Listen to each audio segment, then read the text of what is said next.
Bom, mais um dia do nosso projeto, o Evangelho por Emmanuel, esse projeto do CEPAC. Hoje a gente vai comentar um texto do livro Vinha de Luz, capítulo 48, Cooperemos Fielmente. O texto vai falar de cooperação, que é o contrário de egoísmo. O egoísta não consegue cooperar, o egoísta quer que cooperem com ele, tudo é em função dele. Então, atingir esse espírito de cooperação é conseguir entrar no ritmo da lei divina, que é um ritmo de harmonia, de cooperação, de equilíbrio. É uma coisa interessante a gente pensar dessa forma. Quanto mais egoísta, mais fora dessa harmonia e desse ritmo, dessa melodia da lei divina, a gente desafina. Mas esse texto foi escrito a partir de um versículo de uma carta de Paulo aos Coríntios, capítulo 3, primeira carta de Paulo aos Coríntios, capítulo 3, versículo 9. Pois somos cooperadores de Deus. O Paulo está afirmando que nós somos cooperadores de Deus, do Pai, da obra. Toda vez que a gente falar o Pai, Deus, a gente não está falando de uma pessoa. João diz que Deus é amor. Então toda vez que a gente falar de Pai, do Criador, a gente está falando desse amor, dessa energia de amor. Para a gente não ficar com a imagem de pessoa. E nós somos criaturas. E criaturas podem estar no ritmo da criação ou podem estar fora do ritmo da criação, quebrando a harmonia da criação. O egoísmo, que é o contrário da cooperação, quebra essa harmonia. A gente sai dessa harmonia da cooperação, porque o egoísmo tira essa harmonia porque traz tudo para mim mesmo.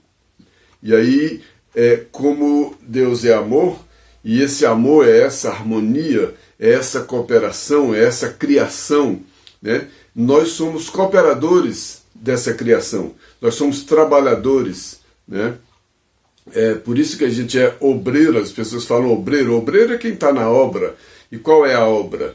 O próprio Jesus falou: meu alimento é fazer a vontade do Pai e cumprir a sua obra. Então Jesus veio para entrar nesse ritmo da cooperação. Ele não veio para si mesmo. Ele não veio para o seu egoísmo, para as suas vontades, para os seus desejos. Ele veio como uma engrenagem dessa grande obra. Porque ele se alimenta de quê? De cumprir a vontade do Pai, quer dizer, de seguir a lei divina, né?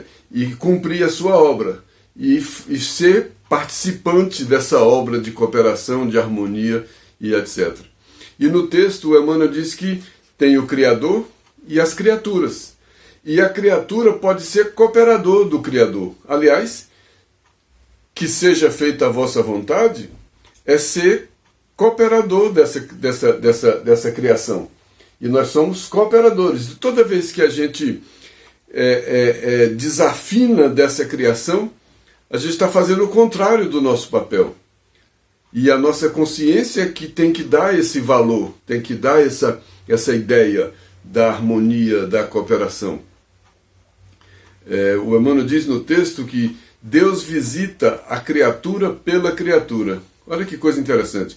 Então, nós participamos desse projeto de criação, porque esse amor, essa bondade divina, essa lei divina, essa criação, esse Criador, utiliza das criaturas para a obra. Não utiliza como funcionários, como escravos e etc. Não, nós temos livre-arbítrio. Por isso que ele fala de cooperação espontânea. E é exatamente o que ele fala, quando ele diz que num outro texto do livro Pensamento e Vida, que fala de cooperação, o Emmanuel faz essa afirmação: ó, a cooperação espontânea é o supremo ingrediente da ordem. Olha que frase. A cooperação espontânea. Por que cooperação espontânea? Que eu espontaneamente decidi cooperar. Eu não fui coagido, eu não fui forçado. Eu decidi de dentro. Eu não estou por pura obediência, eu não estou por medo, eu estou por espontaneamente, porque a minha consciência pede aquela cooperação. Então não é uma coisa né, forçada, constrangida. E o egoísmo, como é que um egoísta vai cooperar espontaneamente? O que é que sai espontaneamente do egoísta? Tudo a favor dele. E a cooperação é o quê? Eu agir a favor do outro, cooperar com o trabalho do outro, cooperar com a obra, né, de harmonia, de tudo. E essa cooperação espontânea, que vem da consciência e do exercício do livre-arbítrio, que não é coagida, que não é imposta, que não é obediência à força, aos interesses, etc. Ela é espontânea, ela é o supremo ingrediente da ordem universal. A gente tem, no universo, cada coisa cumpre o seu papel. O vegetal, o animal, o mineral, os astros, o vento, o mar, o sol, a lua, tudo, cada coisa cumpre o seu papel, mas é um papel de harmonia. Uma coisa serve à outra, a terra serve à semente, o sol serve a todos, a chuva molha tudo. É impressionante esse espírito de cooperação do universo. E o Emmanuel diz exatamente isso, da glória divina às balizas subatômicas, quer dizer, do macro ao micro, tudo nesse universo pode ser definido como uma cadeia de vidas que se entrosam dentro da grande vida. Tudo que movimenta, tudo que vive, tudo que existe, tudo que está aqui nesse universo faz parte da criação, está envolvido na criação. Então tem a sua parte na cooperação. Aí o homem, que tem razão, acha que não deve fazer parte desse universo, dessa cooperação. E ele quebra essa harmonia porque ele traz para si. Aí ele traz a desordem. É o egoísmo que traz a desordem. Porque é querer para si que faz o homem querer tomar o do outro, que faz o homem querer ser melhor do que o outro. Esses sentimentos de orgulho, de egoísmo, quebra essa harmonia. Quebra a harmonia interna, inclusive. Quebra a harmonia do indivíduo, quebra a harmonia do ambiente e quebra a harmonia do universo. Que está tudo ligado. Está tudo ligado. Né? Do micro ao macro. É como se fosse vidas dentro de vidas. E cada vida dessa cumpre o seu papel. E quando o sentimento, a imperfeição, o egoísmo, que vai contrário a essa lei divina, age, a gente está agindo contrário à lei divina. O Emmanuel diz nesse texto do livro Pensamento e Vida, Cooperação. Cooperação significa obediência construtiva aos impositivos da frente e socorro à retaguarda. Ora, cooperar é o quê? Obedecer quem está adiante e socorrer quem está atrás. Então, cooperação é um elo de uma corrente que se agarra ao elo da frente e se agarra ao elo de trás. E o que o egoísta faz? Ele solta o elo de trás, porque ele não quer ajudar, e se o elo da frente estiver trazendo ajuda, ele agarra com as duas mãos ao elo da frente e quer tudo para si. Até na relação com Deus, por exemplo, o egoísta quer tudo para si, a oração dele é só pedindo para si. Ele quer tudo para si. Essa questão do egoísmo, do orgulho, é uma questão muito séria. É uma questão muito séria. Quando ele diz que cooperar significa isso, significa você ter humildade para aprender e ter disponibilidade para...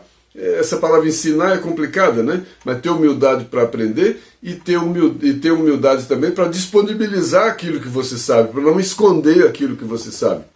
Para aquilo que você sabe, para aquilo que você aprendeu lá na frente, ser útil aos de trás. Que aí esse conhecimento vai se multiplicando. Jesus não trouxe essa palavra, né? Ide pelo mundo, pregai o evangelho, quer dizer, ouve aqui, passa para lá, e essa cadeia de cooperação, em todos os sentidos. Aí ele diz, quem ajuda é ajudado, encontrando em silêncio a mais segura fórmula de ajuste aos processos da evolução. Olha, quem ajuda é ajudado. E quem está nesse processo de receber ajuda e de dar ajuda, que está nesse elo, nessa cadeia construtiva, em silêncio, ele está com a mais segura fórmula de evolução, a mais segura. Porque no momento em que eu tiro a mão de um dos lados, eu saí da corrente, eu perco essa engrenagem, eu perco esse encadeamento no tempo, no espaço e na obra divina. É muito interessante isso. Aí ele diz que essas almas egoístas, elas não têm condições de fazer esses serviços nobres, porque elas só pensam nelas, né? E no texto de hoje, Cooperemos Fielmente, o Emmanuel diz que há companheiros que pensam só em si mesmos e que são, né, e chegam a dizer, eles não conseguem cooperar, né? Eles se proclamam tão pecadores e tão maus que não conseguem ajudar os outros. Eles mesmos estão pensando tanto em si que não conseguem enxergar os outros e acham que não podem e que não devem, que não sabem cooperar. Aí Emmanuel fala como se devedores e os ignorantes não necessitassem trabalhar pela harmonia. Olha, esses são exatamente os que mais precisam aprender a cooperar, né? Então é uma coisa curiosa, o egoísta, ele não consegue cooperar, ele diz que não consegue, dá suas razões, suas desculpas para não cooperar, e ele é o que mais precisa, porque cooperar é o mais seguro ingrediente da evolução, porque ele traz a abertura para que a gente aprenda de quem tem algum conhecimento, alguma experiência a mais, e traz também a disponibilidade da gente colocar para todos os que ainda não aprenderam alguma coisa que a gente já tem consciência, para que eles possam também aprender com a gente. A gente não tem essa reserva. E muita gente usa o que sabe, não para cooperar, para distribuir, mas usa o que sabe para se impor em relação aos outros, para explorar os outros. Usa um conhecimento para explorar quem não tem o conhecimento. E de acordo com a lei divina, quem tem o conhecimento divide o conhecimento, coopera. E cada um tem um talento, e quando esses talentos estiverem cooperando entre si, tem harmonia. E quando esses talentos estão disputando entre si, tem as desarmonias, as guerras, as disputas, as brigas e etc.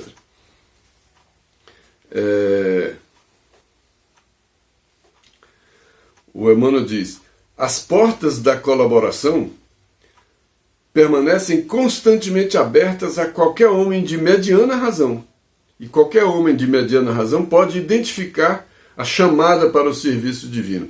Ele nem está falando que compreender, perceber o momento de cooperar seja uma coisa para os gênios. Qualquer homem de mediana razão pode compreender e identificar a chamada para o serviço divino. O que é essa chamada para o serviço divino? Vinde a mim. O vinde a mim de Jesus, a chamada de Jesus, para que a gente seja cooperador de Deus, tendo os ensinamentos de Jesus como fundamento. Porque ninguém pode pôr outro no lugar, como disse o Paulo, porque ele está em comunhão com o Pai. Porque Deus é amor e ele está em comunhão com esse amor. E a gente, com esses sentimentos distorcidos, esses sentimentos são exatamente o contrário do amor, porque é só amor por si mesmo. É amor próprio, é só amor. O amor próprio é uma coisa, é esse amor a si mesmo, esse excesso de amor a si mesmo. O Emmanuel diz nesse texto: seja o amor ao próximo, nossa base essencial para a construção do nosso caminho evolutivo. Aí eu peguei um outro texto do mesmo livro, Caminho, Verdade, Pensamento e Vida, que fala de vontade. É preciso vontade. Vontade é esse motor, é o que me dá essa decisão, que é o que faz. Eu posso até ter uma certa consciência de alguma coisa, mas a consciência só me chama a atenção, me acusa, acende aquela luzinha que vem com aquela ideia do dever. Mas se eu não tiver aquela vontade, e o que faz eu cumprir essa vontade, né, é uma força que move tudo. eu posso não ter essa vontade, eu posso ter uma vontade tão pequena que não seja suficiente para vencer minha imperfeição, aí eu sou um escravo, aí eu não me libertei, ou eu posso ir fortalecendo essa vontade de cumprir os meus deveres, e à medida que eu vou fortalecendo a vontade de cumprir os meus deveres, eu vou me libertando dessas imperfeições. Aí o Emmanuel diz que a vontade é a gerência, uma gerência esclarecida que governa todo o sistema mental. É pela vontade que eu vou fazer. Eu posso até achar que devo, mas se eu não tiver a vontade de fazer aquilo, eu não faço, eu acabo não fazendo. E aí a cooperação não é espontânea. Eu posso fazer forçado, eu posso fazer obrigado, eu posso fazer por várias razões. Mas a espontânea é a da compreensão que nasce da minha própria vontade, né? Eu desejo fazer isso. E a vontade, que é essa gerência, ela gerencia tudo, porque é com essa vontade que eu vou agir, essa vontade que vai me movimentar, né? Só a vontade é suficientemente forte para sustentar a harmonia do espírito. Isso é mérito. Só a vontade tem a força suficiente para me manter em harmonia. Porque essa vontade, ela precisa obedecer à consciência e obedecer o dever. E cumprir o dever. Aí essa vontade faz com que eu faça. Faz com que eu tenha força, com que eu tenha bom ânimo. Aí o Emmanuel traz uma coisa da vontade muito interessante. Olha o que ele diz. Na verdade, essa vontade não consegue impedir a reflexão mental, a conexão, a sintonia minha com as imperfeições. Então a vontade não é suficiente para impedir a minha conexão, a reflexão mental, eu refletir, né, a minha sintonia, porque a sintonia é uma lei inderrogável, ninguém muda a lei de sintonia. Eu, imperfeito, eu vou estar em sintonia com a imperfeição de outras mentes e etc, né? Então a vontade não impede isso, mas olha o que ela faz.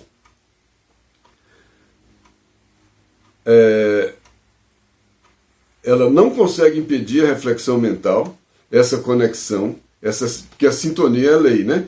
Mas pode impedir o jugo, pode impor o jugo da disciplina sobre os elementos que administra. A vontade não é suficiente para quebrar a lei de sintonia. Eu estou imperfeito, eu estou sintonizado em harmonia com a imperfeição.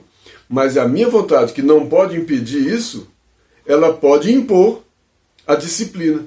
E pela disciplina que ela impõe, eu cumpro o meu dever mesmo contra aquela sintonia criada. Eu posso superar a sintonia que eu mesmo criei. Eu posso ir além de mim mesmo. É essa vontade que me faz isso. Se eu não tiver a vontade, eu não consigo ir além de mim mesmo. Porque é da lei a sintonia. É da lei essa conexão mental. Eu estou conectado e sintonizado com aquilo que eu sou. Somente a vontade pode fazer com que eu entenda uma inspiração, entenda uma intuição, e somente a vontade pode me fazer tomar uma decisão que vá além dessa sintonia. É a vontade que me faz melhorar. É a vontade que me faz superar. O Emmanuel diz, nesse texto de hoje, cooperemos fielmente, que até agora nós temos sido pesados à economia da vida. Esse termo chama muita atenção. Nós temos sido pesados à economia da vida. O universo é essa cadeia de harmonia, de cooperação. Eu estou dentro disso, eu estou dentro desse processo. O Emmanuel disse ali atrás que do micro ao macro somos vidas dentro de vidas. E eu não cumpro o meu papel porque eu não cumpro o meu papel de cooperador dentro desse processo. Eu só recebo e não dou. Então eu sou devedor na economia da vida, porque eu ainda não faço parte do grupo dos cooperadores. Eu ainda faço parte somente do grupo que recebe a cooperação.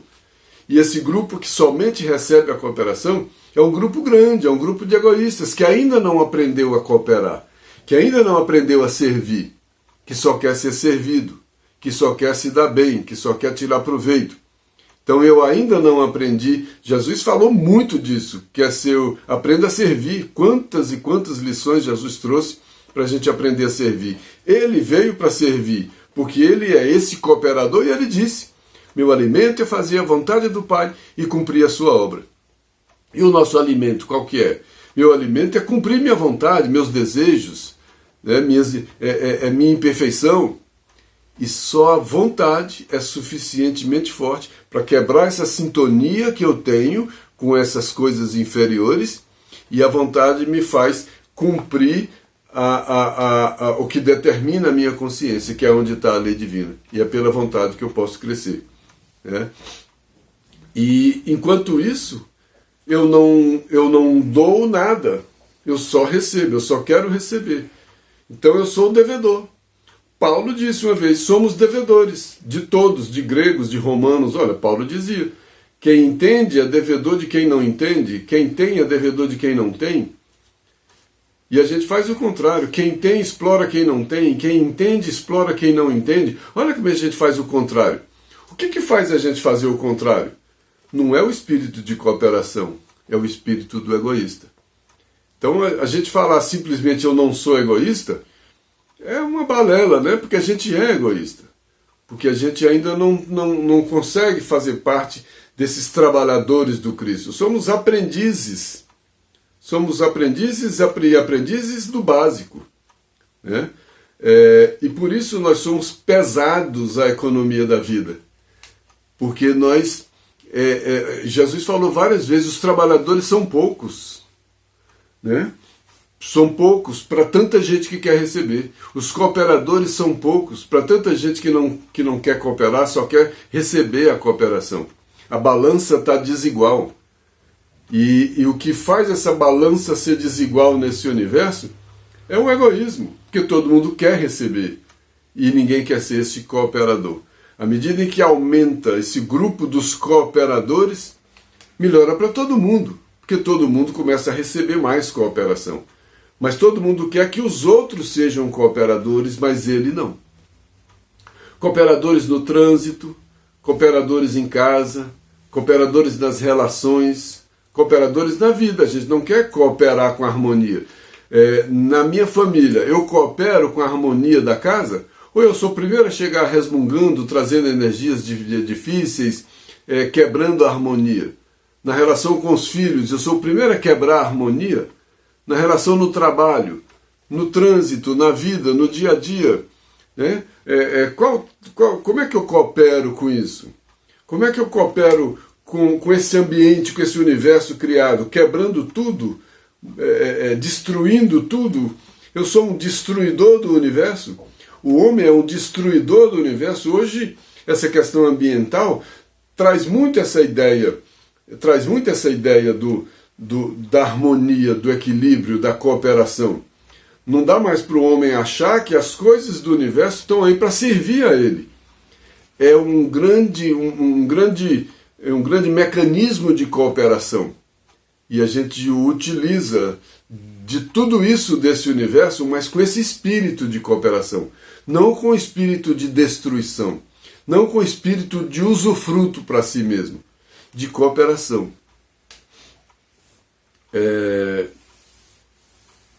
Nós temos sido pesados à economia da vida. E nós temos gastado preciosas energias e numerosas existências por causa das retificações difíceis e do cárcere expiatório. É o que a gente tem feito, né? Porque a gente não aprende a ser esse cooperador. No livro Fonte Viva, capítulo 2, tem um texto, modo de fazer. Modo de fazer. O Emmanuel diz nesse texto: todos fazem alguma coisa. Todos na vida humana fazem alguma coisa. Mas raros voltam à carne, mas raros não voltam à carne para refazer o que fizeram. Todo mundo faz alguma coisa. Reencarnou, está fazendo alguma coisa. Mesmo os ociosos estão fazendo alguma coisa. todo mundo faz alguma coisa. Mas raros de nós não voltamos para fazer de novo, para fazer melhor, para aprender a fazer melhor. Ainda mesmo aqueles que não fazem nada, aqueles que passaram o tempo na inutilidade e na preguiça, essa pessoa é constrangida a voltar à luta, a fim de desmanchar essa teia de inércia, de desmanchar esse nada que ele teceu em torno de si mesmo. Não teceu só em torno dos outros, teceu em torno de si mesmo. Essa teia de inércia, porque o universo é movimento, é harmonia, é cooperação. Mesmo que eu não faça mal, mas que eu não entre nesse ritmo de movimento, de harmonia, se eu parar, eu não estou no ritmo da vida. Então não dá para parar. O ócio é uma agressão ao ritmo da vida, é uma negação da cooperação. A gente tem que entrar mesmo, cumprindo o papel. Cumprir o papel é entrar nesse ritmo de movimento, de harmonia. Esse que seja feita a vossa vontade, assim na terra como no céu, é isso. É entrar nesse universo de vidas dentro das vidas e entrar nesse espírito de receber, de ter humildade para receber, para aprender e de ter condições também de disponibilizar. O que é meu, o que eu já adquiri, está aí disponível para quem precisar. E aquilo que eu não sei, eu tenho humildade para tentar aprender e reconhecer aquele que caminhou um pouco mais que eu. Se a gente estiver subindo em uma escada, aquele que subiu um degrau a mais que eu está enxergando coisas que eu não enxergo. Eu preciso ter humildade para ouvir, como eu já vi alguma coisa a mais que aquele que subiu um degrau a menos. E a vida é essa escada de Jacó, que a gente vai subindo esses degraus. E o ocioso é esse que parou na escada, que não está subindo. Então ele também quebrou a harmonia. Ele também parou o processo de cooperação. Ele também parou de ser útil aos outros, porque ele também não aprende para poder transmitir, auxiliar coisas novas. Ele é uma peça inútil, é uma peça que perdeu a utilidade. É uma peça dessa engrenagem do universo que perdeu o sentido. Então é uma peça morta. Deixa os mortos enterrar os seus mortos. Ser inútil, ser ocioso, é uma peça morta. É uma peça sem sentido, que perdeu a utilidade nessa engrenagem da vida, de vidas dentro das vidas. Somente constrói, sem necessidade de reaprender, de retornar, de corrigir, aquele que se inspira no padrão de Jesus para criar o bem. E qual foi o padrão de Jesus para criar o bem? Servir. Meu alimento, eu vivo de quê? De cumprir a vontade do Pai e a sua obra. Então eu vivo para quê? Para entrar nessa engrenagem da lei divina, que é a lei do Criador, que é a lei da criação. Eu preciso entrar nessa engrenagem, seguir esse fluxo. Eu preciso entrar nesse fluxo, e nesse fluxo eu coopero e recebo cooperação. Se eu não estou nesse fluxo e não coopero e não ofereço cooperação, eu estou fora do ritmo da lei divina. E quem está fora do ritmo da lei divina está fazendo o mal. Porque o mal é o que está de acordo com a lei divina. O bem é o que está de acordo com a lei divina. E o mal é que está em desacordo com a lei divina. E quem está parado, está em desacordo com a lei divina, que saiu do espírito de harmonia, de movimento e de cooperação. Então é muito mais que o que a gente está sempre pensando. Não é fazer isso, fazer aquilo, uma reza aqui, uma coisa ali. Não. É perceber a lei divina, entrar em harmonia com a lei divina e fazer parte desse processo de receber cooperação e de dar cooperação. Agora, com o egoísmo, a gente não vai dar cooperação, a gente vai ficar capenga. E nós somos esses capengas, que recebemos e não doamos. Por isso ele falou que nós somos devedores, nós somos pesados à economia da vida. E a economia da vida é a força da lei divina que serve a todos. Mas se todos estão querendo só usufruir, está todo mundo pesando a essa economia da lei divina. que está faltando força da cooperação.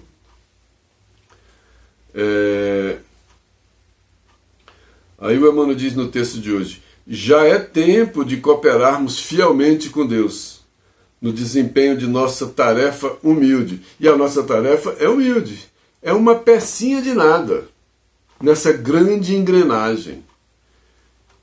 Quando a gente não tem noção do que é dizer essa frase, que seja feita a vossa vontade, assim na terra como no céu.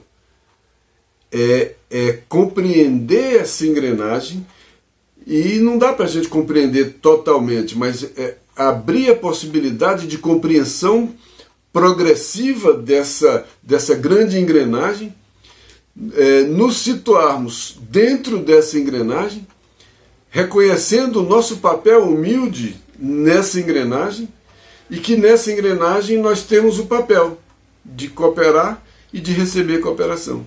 E que tem que parar, já está na hora de achar que a gente está aqui só para receber cooperação.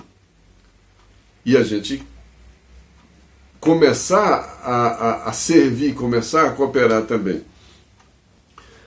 Tem um texto do livro Vinha de Luz, capítulo 106, Como Cooperas? Agora, como cooperas? O Emmanuel diz nesse texto que coexistem nas oficinas terrestres, olha, oficinas de aprendizagem, locais de aprendizagem de trabalho, especialmente trabalho. Então, aqui tem a criação divina e a colaboração humana. Deus visita a criatura pela criatura, né? Então aqui tem a criação divina, que é a obra, e a colaboração humana. Não tem uma obra pronta. A obra diz tanta sabedoria que os participantes da obra receberam a possibilidade, dentro do livre-arbítrio, de serem partícipes da obra, para que depois a gente pudesse falar: olha, eu também participei dessa obra, eu também sou construtor dessa casa, né? Eu também participei disso. Não dá para a gente ficar alheio à obra e esperar que a obra se faça sozinha.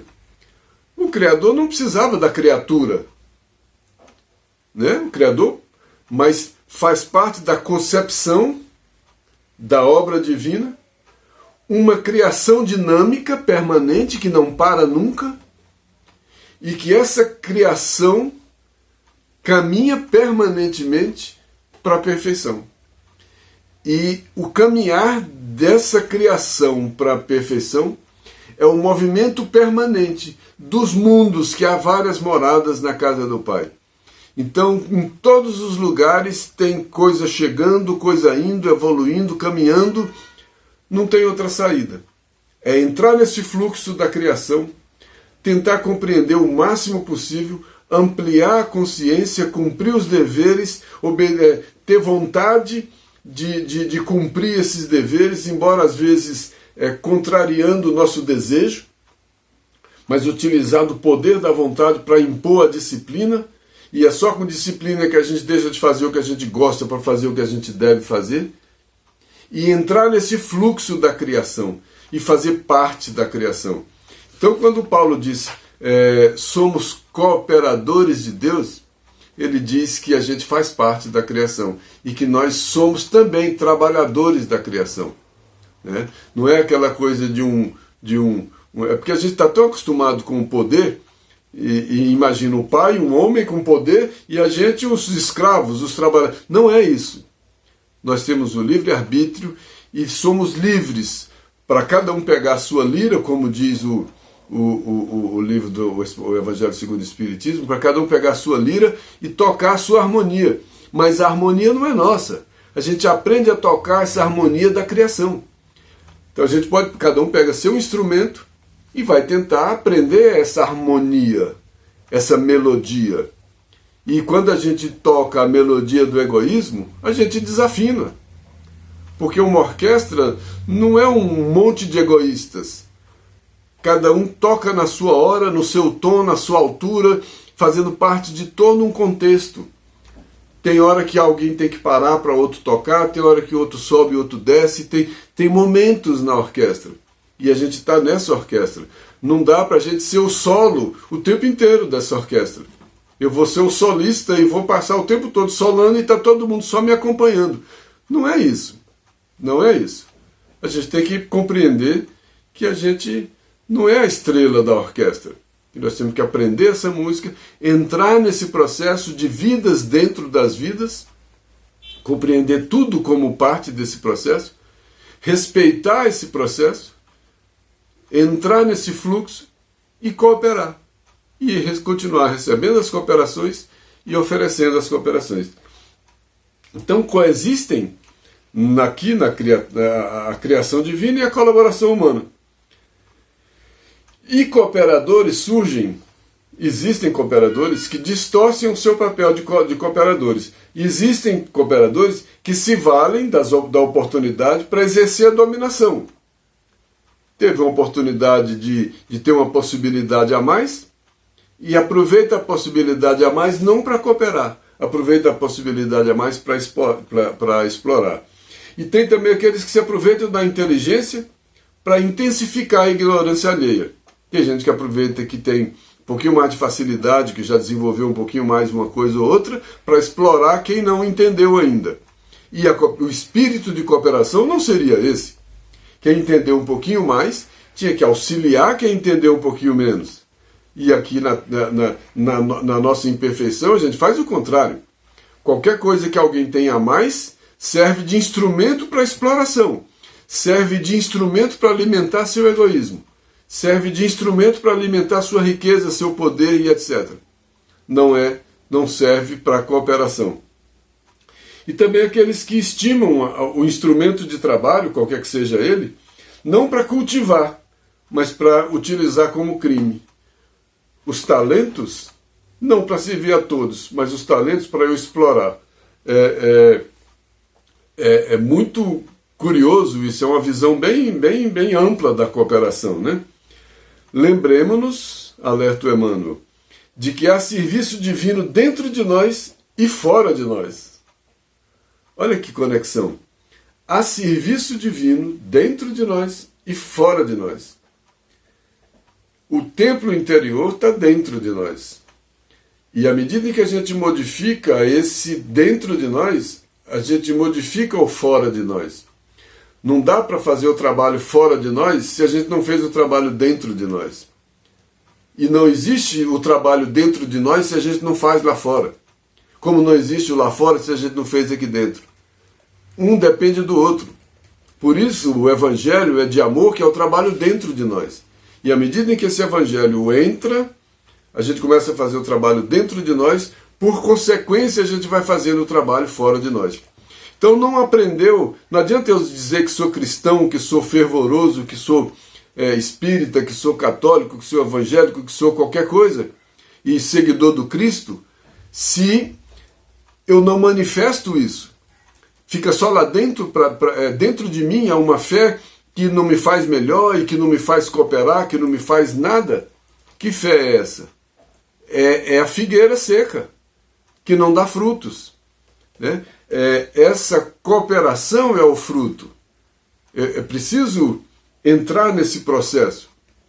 Bom, que esse texto possa fazer sentido em nossas vidas. Que Deus nos abençoe e até a próxima.